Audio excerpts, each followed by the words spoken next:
wa ala alihi wa ashabihi ajma'in, amma ba'd. Syukran Pak Moderator dan tentu para mitra kafah sekalian yang dimuliakan oleh Allah Subhanahu wa taala. Alhamdulillah pada malam hari ini yang seyogyanya kemarin malam namun tiba-tiba ada kondisi yang belum bisa ditinggalkan sehingga saya minta izin untuk dipindahkan malam hari ini. Ya, mungkin sebagian teman-teman ada yang waktunya belum pas dan sudah ada agenda yang lain sebelumnya. Sekali lagi kami juga minta maaf sebelumnya. Baik, teman-teman sekalian yang dimuliakan oleh Allah Subhanahu wa taala,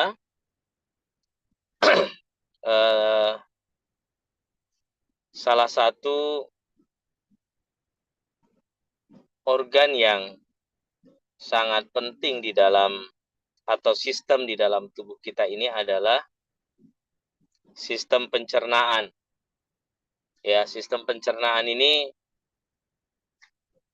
mulai dari kita mengambil atau mengunyah makanan, ya, sampai dikeluarkan kembali.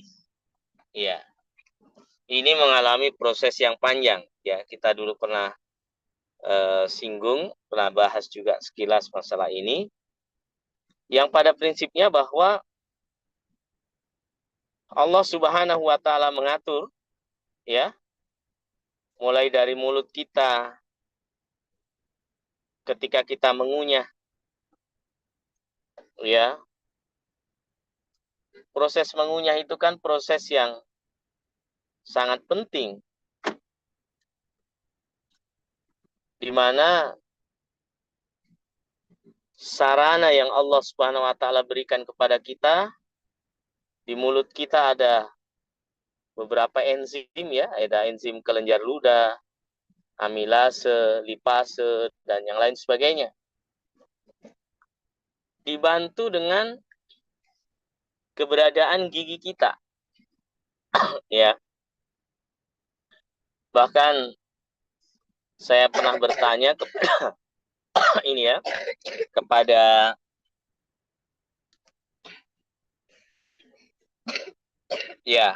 saya pernah bertanya kepada salah seorang spesialis gigi, ya.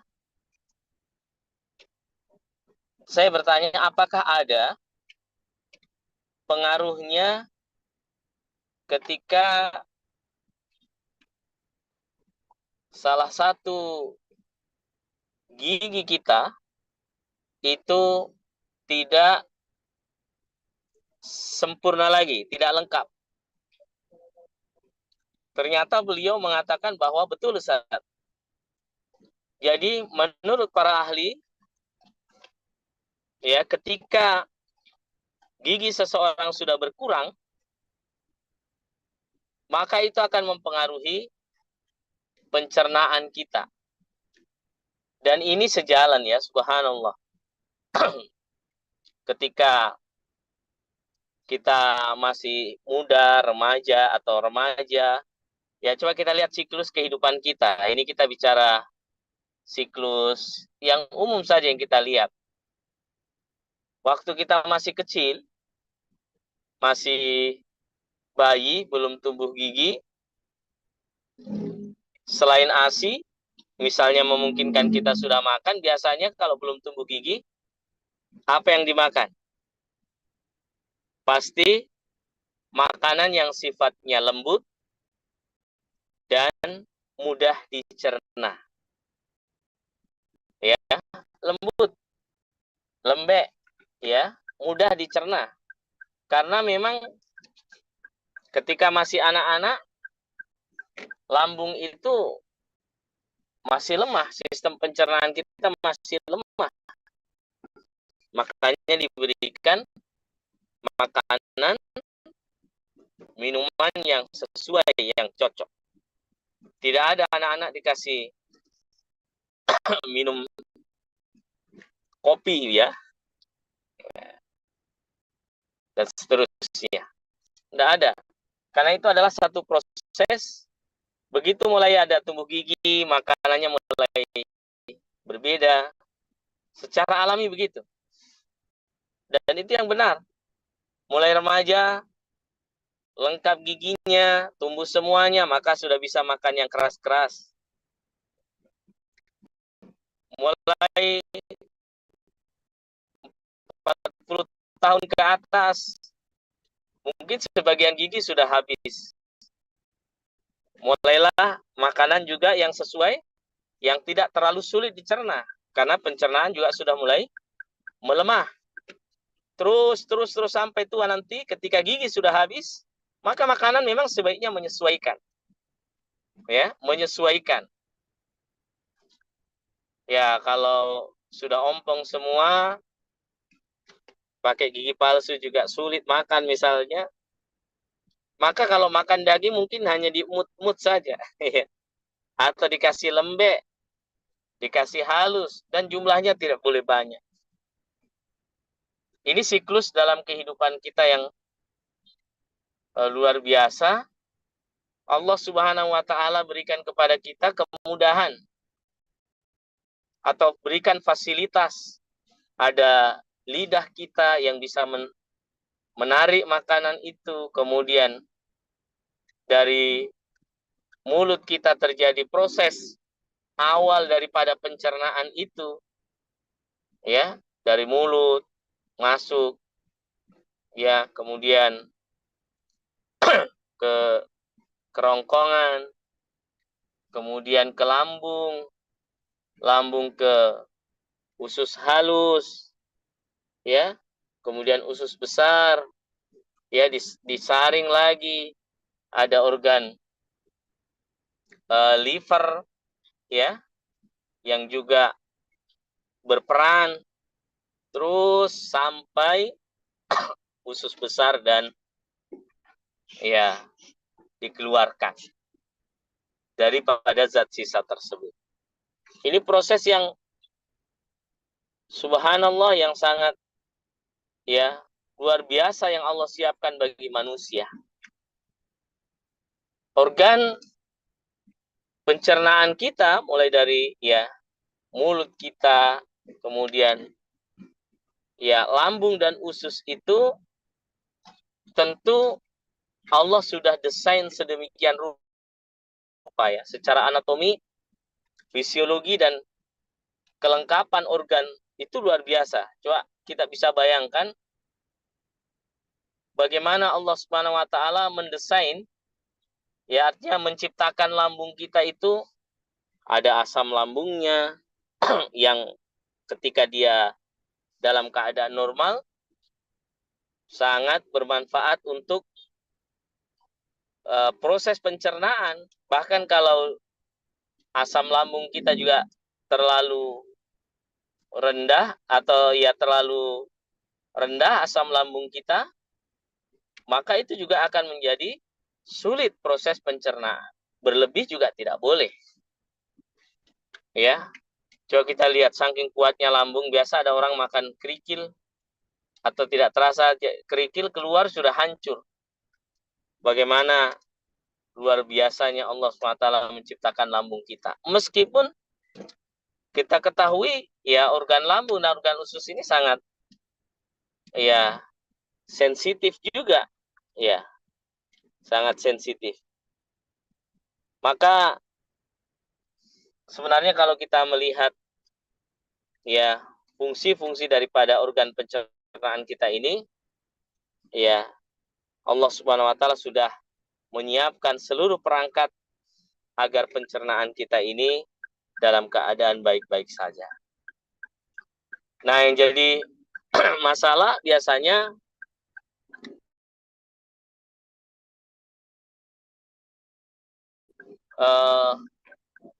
penyebab seorang menderita gangguan, baik itu biasanya terjadi luka di lambung, luka di usus, asam lambung terlalu berlebih, atau eh, apa eh,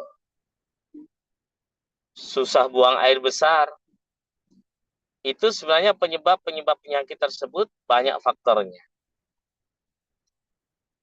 Ya, diantaranya tentu pola makan dan pola minum, ya, atau makanan dan minuman yang kita masukkan ke dalam tubuh kita. Itu juga bisa menjadi faktor. Meskipun kita tidak boleh menyalahkan makanannya ya, karena sebenarnya seorang yang makan itulah atau seseorang itulah yang harus memperhatikan apa yang dia makan. Ya, ada di dalam ayat itu fal yang duril insanu ila to'ami. Ya, hendaknya manusia itu memperhatikan apa makanannya tersebut. Sehingga ya kalau dalam Islam memperhatikan makanan tersebut bisa banyak variabel, ya, bisa banyak variabel. Di antaranya apakah makanan minuman tersebut halal atau tidak. Ini tentu dalam Islam seperti itu menjadi faktor, ya. Apakah makanan tersebut halal atau tidak. Ya, saya minta izin sebentar aja. Ya, jadi apakah makanan itu halal atau tidak? Fal yang duril insanu ila ta'ami. Hendaknya manusia memperhatikan makanannya. Ya. Di sisi lain, selain kehalalannya, maka Allah mengatakan kulu min thayyibati ma razaqnakum. Makanlah dari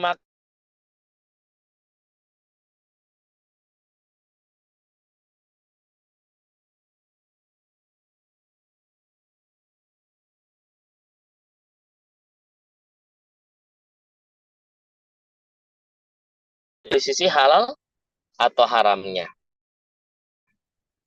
Yang kedua adalah dari sisi apakah makanan tersebut itu membawa mudarat bagi tubuh kita atau tidak. Ya. Makanya kita harus bijak. Kata pepatah itu, kalau Anda ingin melihat dirimu, ya kata para ahli hikmah terkait dengan kesehatan, kalau bagaimana dirimu itu tergantung apa yang engkau makan. Ya. Jadi selain halal, yang kedua adalah thayyib, yang baik. Tentu semakin sesuai dengan kebutuhan tubuh kita, maka semakin baik. Ya. Semakin sesuai dengan kebutuhan tubuh kita, semakin baik. Ini yang kedua, dari sisi thayyib. Bagaimana kandungan nutrisinya, bagaimana kebutuhannya. Dan gampang mendeteksi. Kalau Anda makan sesuatu, kemudian menjadikan tubuh Anda menjadi tidak sehat, atau terasa sekali perubahannya,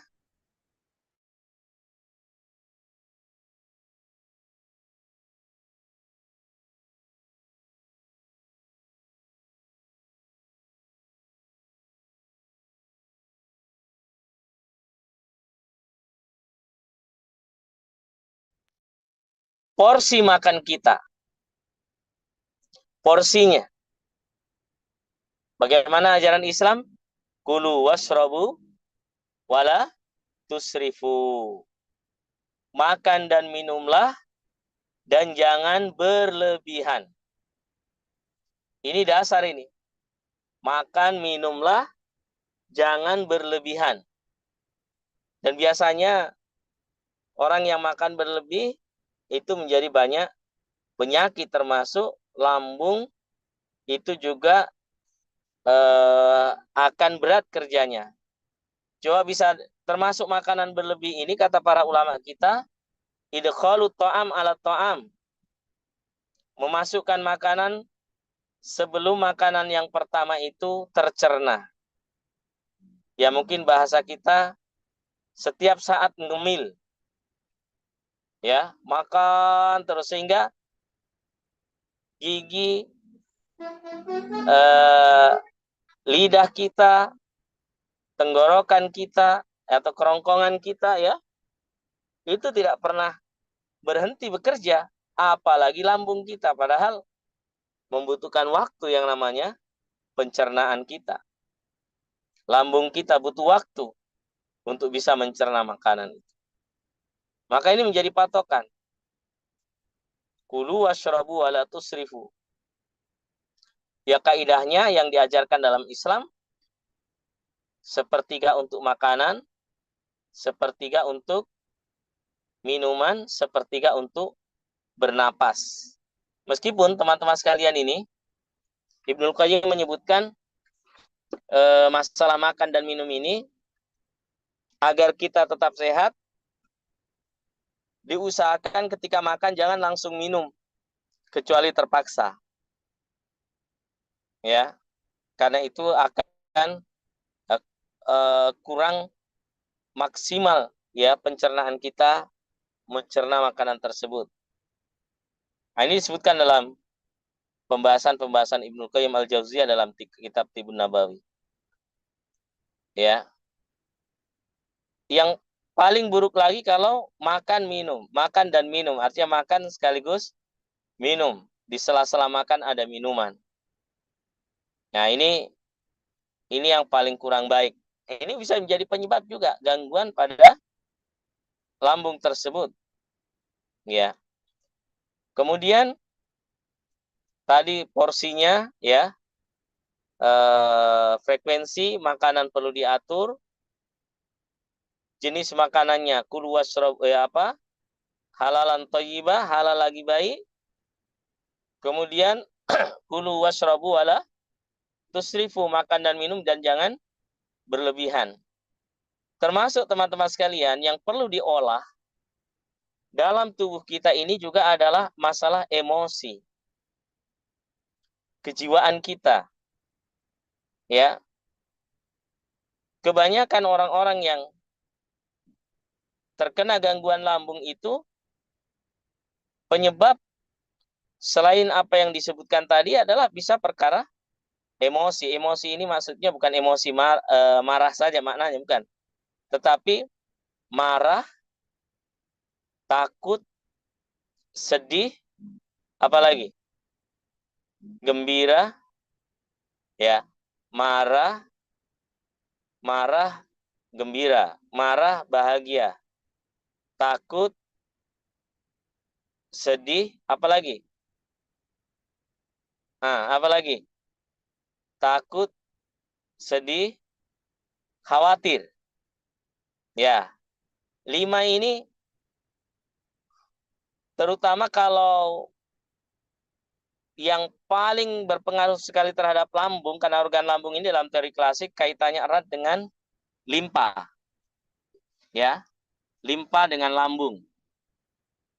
Ini erat kaitannya, organ yang berpasangan, ya, organ changfu, ya, organ yang berpasangan, organ berungga dengan organ yang padat dalam teorinya.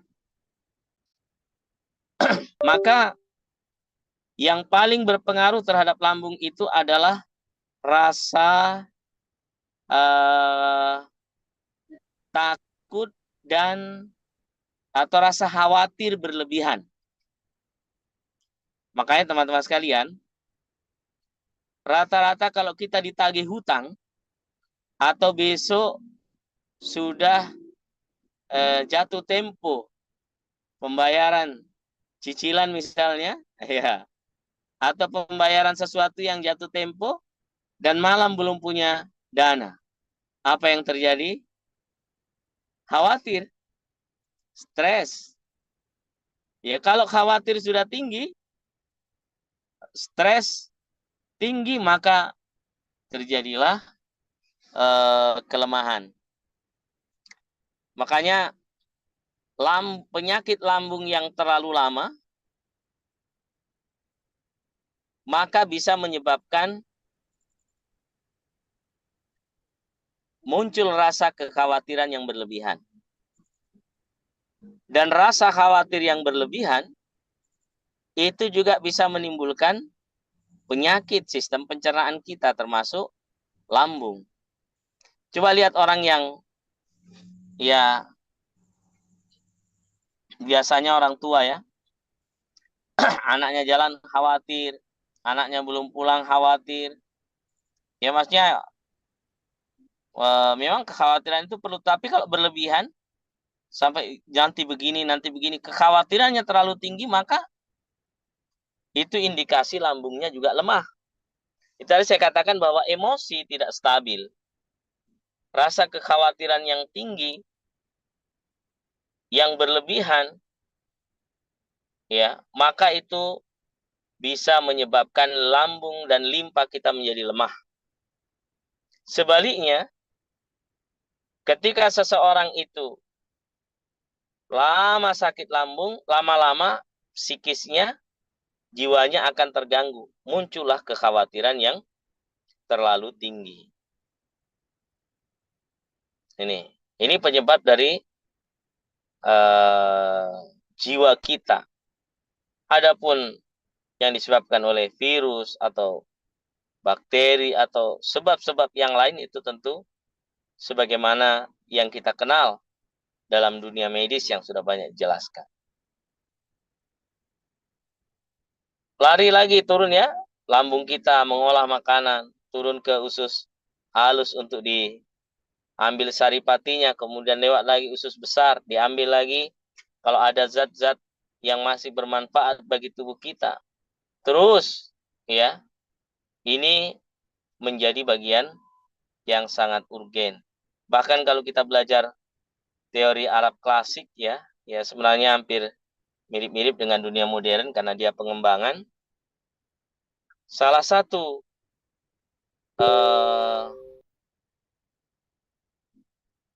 ruh ya, ruh artinya yang menjadi eksistensi kehidupan manusia itu adalah kuwah tabiiyah. Ya, kuwah tabiiyah ini atau ruh tabiiyah ini kaitannya dengan pencernaan makanan untuk mendapatkan nutrisi pengganti daripada yang telah hilang dari dalam tubuh tersebut. Maka teman-teman sekalian yang dimuliakan oleh Allah, ya agar ya kita tidak terkena penyakit lambung tersebut, tentu usahakan jiwa kita selalu bahagia. Hindarkan kekhawatiran, ya, ala bidzikrillahi tatmainnul qulub. Ketahuilah dengan mengingat Allah hati kita akan menjadi tenang, rasa khawatir berkurang ya. Saya biasanya kalau menangani pasien yang terlalu tinggi kecemasannya, maka kita perbaiki sistem lambungnya dulu. Ya, selain dikasih penenang dengan herbal, pengalaman kita, dan ini tentu kalau dengan propolis nanti ya, nanti akan jelaskan juga,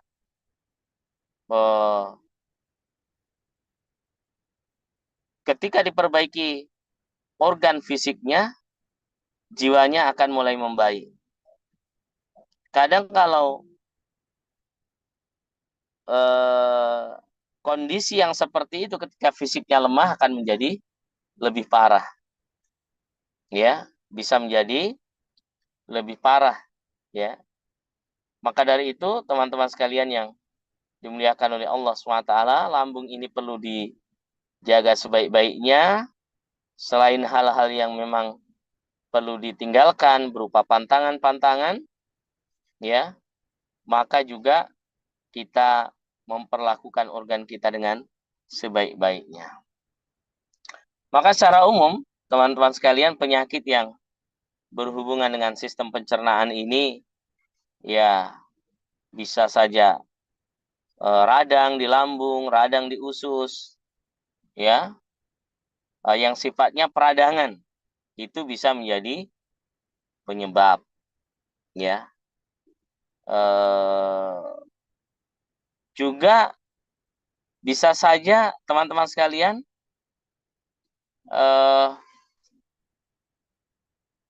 lambung kita itu bisa saja melengket atau terlalu kecil atau terlalu besar, itu juga bisa menimbulkan masalah, ya. Lambung kita, ya, usus kita mungkin saja ada bakteri atau virus yang akhirnya menyebabkan peradangan dan seterusnya. Maka teman-teman sekalian, ya, secara umum penyakit-penyakit yang terkait dengan pencernaan kita bisa saja karena gangguan atau kerusakan organ yang ada dalam pencernaan, atau sebenarnya tidak rusak tetapi terganggu, ya, karena kondisi kejiwaan yang tidak baik. Maka untuk semua kasus-kasus yang terjadi pada penyakit sistem pencernaan tersebut, ya, di antara yang efektif teman-teman sekalian adalah penggunaan propolis. Dan alhamdulillah, ya, luar biasa, propolis kaffa ini pendatang baru, tetapi testimoninya begitu cepat, ya. Testimoni tentang kaffa ini luar biasa. Bahkan, ya, kadang ada penyakit-penyakit yang kadang seperti tidak masuk akal, ya, bisa ditolong, ya. Tentu kesembuhan dari Allah, itu keyakinan kita. Kesembuhan pasti Allah SWT. Fa idza maridtu fa huwa yasfin, ya. Fa huwa yasfin, kalau saya sakit maka Allah SWT lah yang menyembuhkannya. Ya, ini keyakinan kita tentunya. Tetapi luar biasanya penggunaan propolis kita ini, ya, hampir, ya, bisa kita katakan semua penyakit-penyakit pada sistem tubuh manusia itu sudah bisa terbantu dengan kafah tersebut. Kalau ada satu dua yang tidak cocok, itu manusiawi. Obat kimia saja, ya, yang sudah dirancang sedemikian rupa, itu lebih banyak tidak cocoknya terhadap kondisi tubuh seseorang, ya. Dan memang begitu, zat-zat kimia itu akan sulit tereduksi dan asimilasi dengan sistem yang ada dalam tubuh kita. Tapi ala kulli hal, ya, kita tidak bukan dalam rangka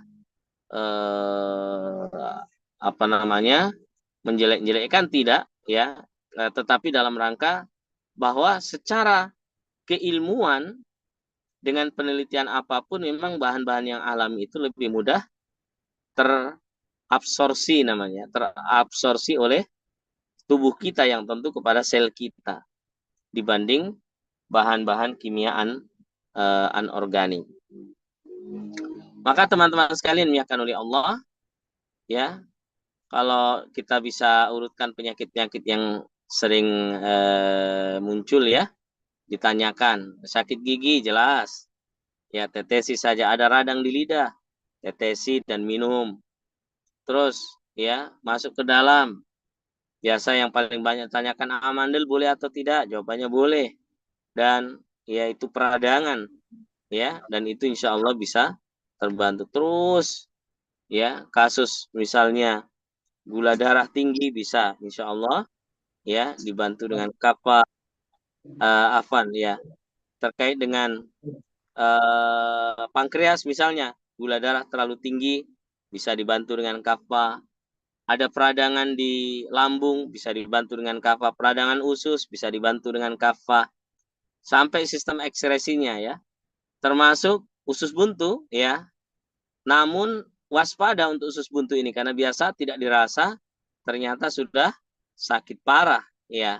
Dan memang kalau sudah parah sekali, yang efektif adalah dengan melakukan pembedahan. Kalau sudah memang hitungan jam begitu. Nah, ini perlu ditangani dengan baik. Namun dalam upaya preventif, pencegahan maupun pengobatan terhadap radang usus buntu dan radang usus yang lain sampai ke sistem ekskresi kita di anus, ya, itu kalau ada peradangan, ada ambeien, semua bisa, ya, karena sekali lagi nama manfaat general dari propolis itu sangat luar biasa, apalagi diproduksi dengan yang begitu teliti. Maka teman-teman sekalian, ya, semua penyakit yang berhubungan dengan sistem pencernaan kita, termasuk, ya, kalau kita bicara sistem pencernaan, liver kita, ada misalnya liver ada virus, di liver ada perlemakan hati, ya, kemudian berbagai macam keluhan, ya, karena liver kita juga berperan penting. Maka solusinya adalah dengan kafah. Sisa perlu saya sampaikan pada kesempatan ini, ya, tentu untuk orang dewasa sejak awal saya sudah tuliskan resep 10 tetes. Itu bisa dikurangi sedikit, bisa juga dinaikkan sesuai dengan kondisi tubuh, ya, dan kebiasaan serta kemampuan tubuh itu menyerap daripada tanaman atau obat yang masuk ke dalam tubuh tersebut. Jadi kesimpulannya bahwa propolis tentu sangat baik untuk sistem pencernaan kita, baik dalam upaya preventif maupun kuratif, ya, pengobatan. Kemarin, ya, kita lihat banyak sekali testimoni-testimoni yang sudah dikirim di grup. Tentu itu salah satu faktor pendukung, ya, testimoni-testimoni, ya, selain memang secara laboratorium, ya, penyakit-penyakit itu bisa diobati insya Allah dengan kafah. Nah, adapun dosis tadi sudah saya sampaikan, ya, dosisnya standar orang dewasa, ya, tapi kalau gemuk, ya, 10 tetes, tapi kalau gemuk sekali bisa dikurangi, ya, atau kurus sekali bisa dikurangi, ya. Tapi sekali lagi jangan khawatir teman-teman sekalian, dalam propolis itu atau dalam pengobatan itu sering disebut dengan ada namanya lethal dosis, ya. Dosis untuk propolis ini, ya, sesuai dengan kondisi penyakit yang dihadapi. Ya, semakin badannya lebih besar, kemudian penyakitnya agak parah dan masih bisa makan, bisa dimaksimalkan penggunaan kafah propolis tersebut. Saya kira demikian. Kalau ada pertanyaan baik di chat maupun langsung, saya silakan moderator untuk mengkondisikan.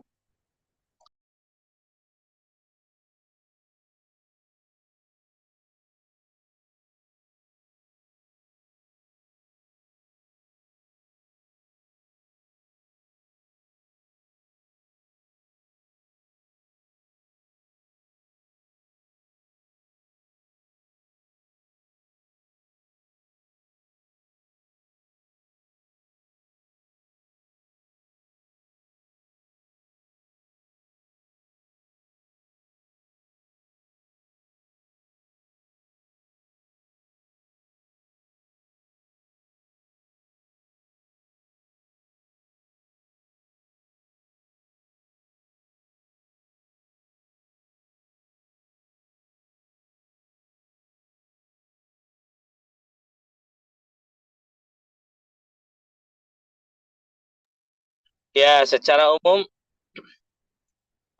benjolan di dalam maupun di luar itu, ini konsep umum, ya. Semua benjolan, kalau yang di dalam, dimanapun tempatnya, benjolan ini kita bisa katakan bisa berupa daging, bisa berupa nanah, ya, atau bisa berupa darah, ya. Itu semua baik di dalam maupun di luar tubuh bisa menggunakan propolis. Kalau di dalam tubuh diminum saja. Tapi kalau ada benjolan itu di luar tubuh, dua perlakuan yang dilakukan, ya. Dengan diminum, bisa juga dioleskan langsung. Kita sudah pernah bahas juga tentang jerawat. Makanya beberapa testimoni, terutama ambeien kemarin itu ya. Ambeien yang banyak, sudah sangat parah, ternyata habis berapa botol itu ya. Di atas 2 botol lah yang jelas. Dia sudah habis sembuh seperti sedia kala. Nah, ini juga satu keajaiban. Ya, kalau ada yang mengatakan Ustadz di sini sembuh, di sana belum sembuh, banyak faktor yang mempengaruhi. Pola hidup, keparahan, dosis, termasuk doanya. Ya, ini juga perlu diingatkan teman-teman sekalian, customer itu jangan, ya namanya obat apapun itu tidak boleh menjadi faktor utama kesehatan, tidak. Yang paling pertama adalah doa. Adapun obat itu tentu secara ikhtiar manusiawi kita akan memilih obat yang paling baik, ya, sebisa mungkin cepat diserap dan dikondisikan di dalam tubuh. Namun kalau ada kasus yang sama kelihatannya, ya biasa kan begitu. Ada kasus yang kelihatannya sama, ini 1 botol sembuh, ini kok belum terlalu terasa. Mungkin banyak faktor yang mempengaruhi. Bisa makanan minuman yang dimasuk, bisa cuaca, bisa penyakit penyerta lainnya. Bisa saja yang sembuh dari ambeien cepat, tidak ada penyakit yang lain kecuali itu. Tapi yang di sana sama ambeien, tapi ambeien itu sudah efek dari berbagai macam penyakit yang ada dalam tubuhnya. Itu juga beda. Bisa saja ambeiennya belakangan diperbaiki, tetapi organ-organ yang lain itu yang diperbaiki duluan dengan sistem dalam tubuh kita.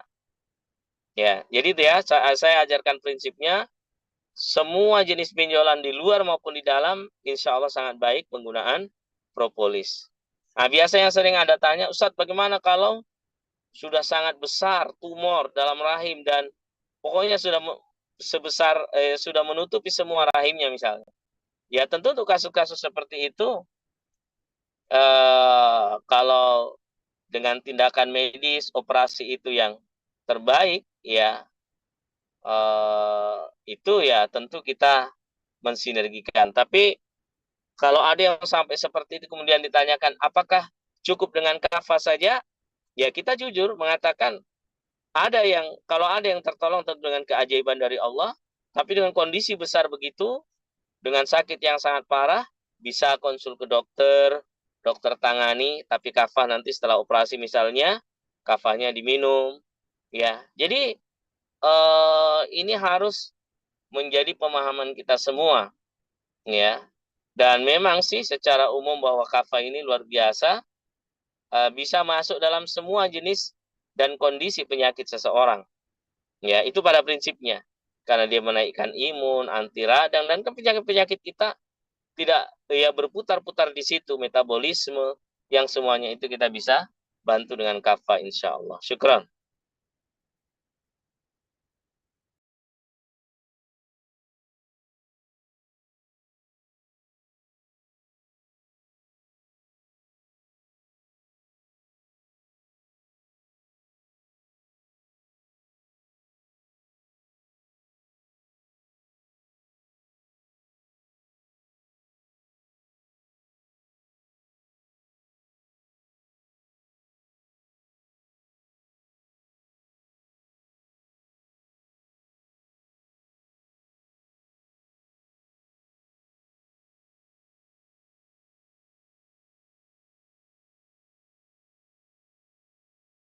Ya, kecemasan berlebih itu biasanya, ini ada beberapa juga pasien ya yang kita suruh minum.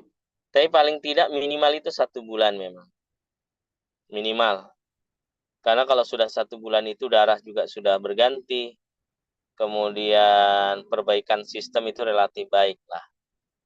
Dan memang di antara penyakit yang paling banyak, kemudian yang paling banyak menggejala di masyarakat di dunia modern itu yang kecemasan. Tadi kan saya sudah sebutkan banyak faktornya ya. Ya, ada kalau dalam teori TCM bisa saja karena kurang energi, darahnya cukup tapi energinya tidak lancar, bisa menimbulkan cemas. Ya, pokoknya gangguan jin juga. Gangguan jin itu bukan hanya cemas, was-was. Ya, luar biasa itu. Bukan hanya cemas, was-was, macam-macam bahkan. Nah, makanya kita harus jeli-jeli, paling tidak kalau ada klien sampaikan kecemasan, paling tidak kita bisa tanya, apa yang paling membuat kamu berpikir sekarang? Biasanya itu. Ada yang cerai, kemudian sakit lambungnya. Karena berpikir terus. Atau ada yang eh, punya masalah dengan pasangannya, dengan tetangganya, kekhawatiran muncul, penyakit lagi. Maka minimal kalau untuk kasus ini bisa 1 bulan. Antum ingat teman-teman sekalian ya, kecemasan itu kalau ditangani seorang psikiater biasanya minum obat ya tahunan. Ya, bahkan ada yang sampai, saya pernah ketemu pasien itu 10 tahun minum obat penenang. Ya, karena kecemasan yang luar biasa. Jadi kalau herbal atau propolis baru dipakai sebulan 2 bulan, ya untuk kasus-kasus tertentu yang kelihatannya belum ada hasilnya, saya yakin itu sebuah proses, ya. Kecuali saya katakan pernah juga sering saya angkat, kalau ada orang-orang tertentu memiliki sensitivitas terhadap produk lebah, bukan hanya propolis, dia bisa polennya, bisa madunya, bahkan minum madunya pun bisa terganggu, ya. Itu tentu ada kondisi-kondisi tertentu bagi orang-orang tertentu yang memiliki sensitivitas dengan semua yang terkait dengan madu atau dengan lebah. Syukran.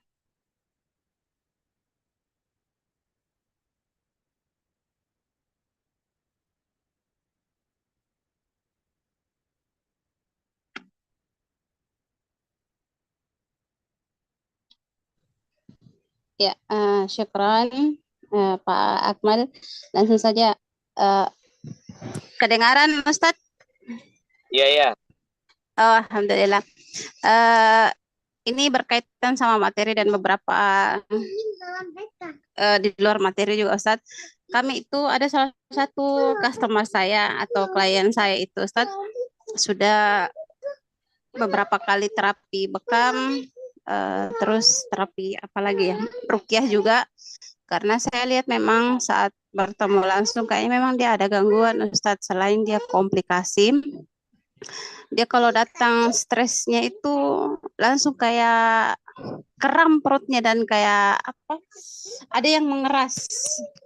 Selama dia konsumsi kava, eh, perubahannya itu sangat banyak. Nah, terutama dia di pola makannya yang tadinya dia kalau makan sedikit saja langsung nyeri lambungnya. Pernah katanya minum madu sampai 30 botol itu enggak mempan, pas ketemu dengan kava alhamdulillah ada perubahan.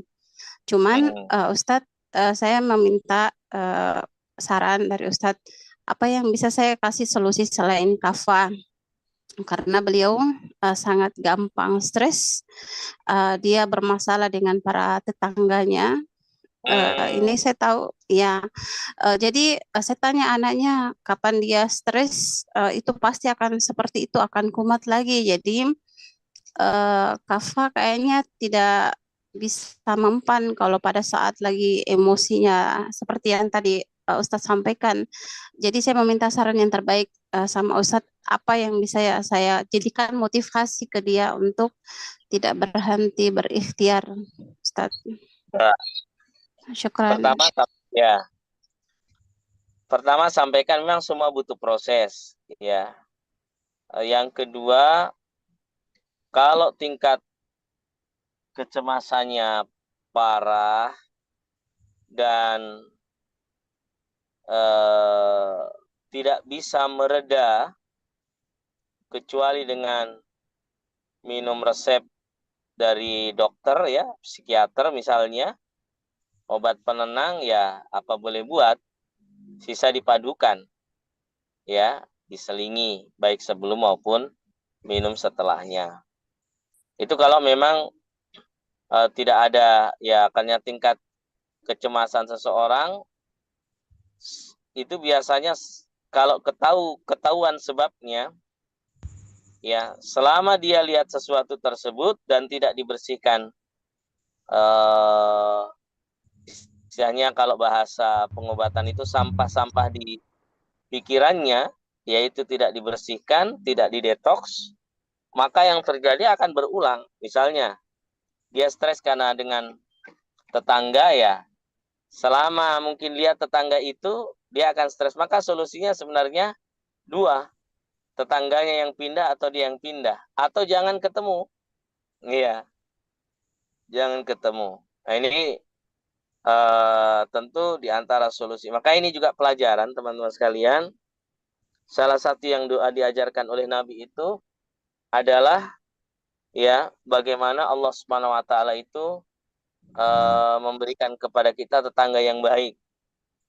Nah, ini sekaligus juga teman-teman sekalian, kalau mau beli rumah, ya, mau cari tempat tinggal, maka paling tidak satu, dekat-dekat tempat ibadah, yang kedua lihat-lihat dulu siapa yang bakal menjadi tetangga kita. Karena itu kalau bermasalah dengan tetangga itu kelihatan terus, ya, itu bisa menimbulkan stres dan kekhawatiran yang panjang.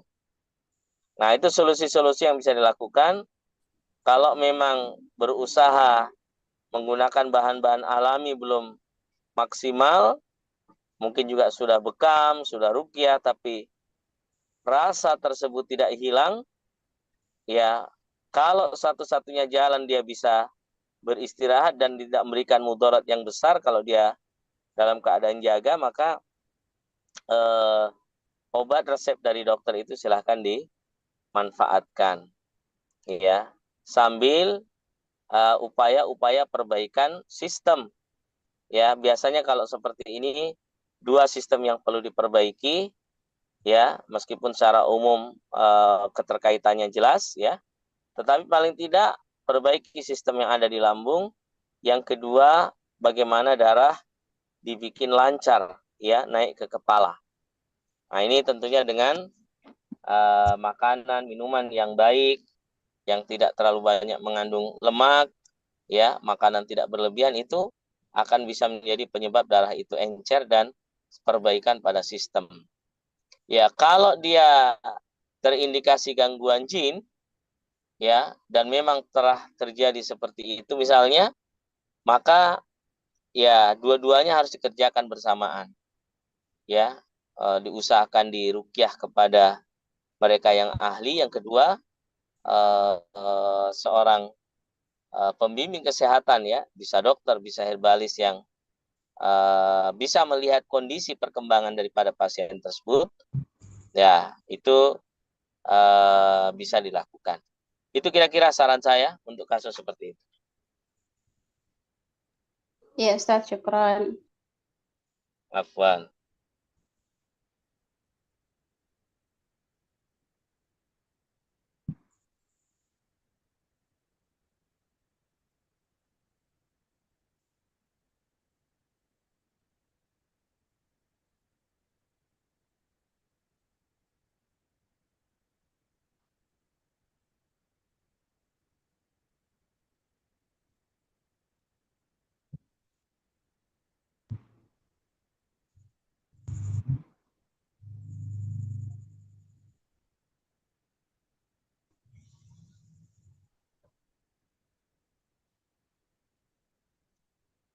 Masih ada?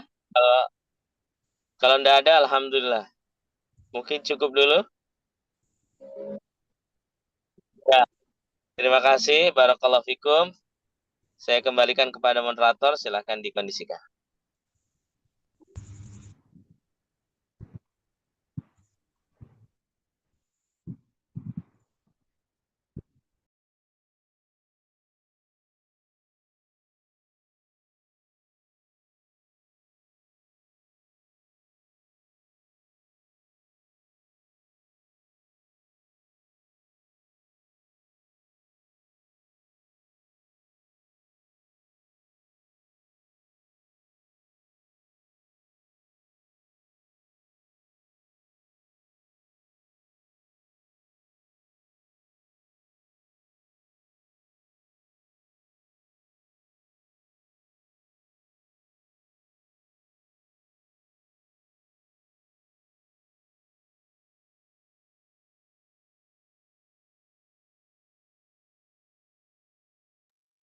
Waalaikumsalam Waalaikumsalam warahmatullahi wabarakatuh. warahmatullahi wabarakatuh.